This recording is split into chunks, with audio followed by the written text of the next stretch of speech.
Ces gestes, Wakilatou Alédi les connaît par cœur. Elle les fait au quotidien, avant ou après chaque soin.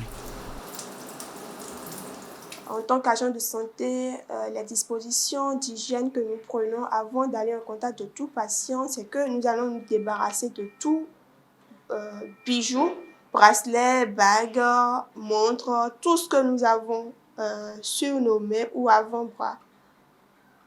Et nous allons nous laver les mains ensuite avant d'aller en contact de tout malade. Retirer ces bijoux, se laver les mains avec de l'eau et du savon, ce sont là des actes essentiels. Selon l'Organisation mondiale de la santé, ils doivent être répétés à chaque moment clé de l'hygiène des mains. Le premier moment avant de s'approcher du patient, avant de toucher tout patient, il faut se laver les mains ou bien faire une friction avec du gel hydroalcoolique.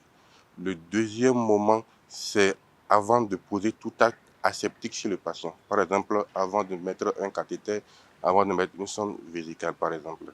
Le troisième moment, c'est après un risque de contact avec un liquide biologique, par exemple le sang ou bien les urines. Le quatrième moment, c'est après avoir touché l'environnement du patient, peut-être son lit, même sans toucher le patient. Et le cinquième moment, c'est après avoir touché le patient. Donc après chacun de ces moments, on doit pratiquer une bonne hygiène des mains. Des gestes simples, mais qui protègent à la fois le patient et l'agent de santé.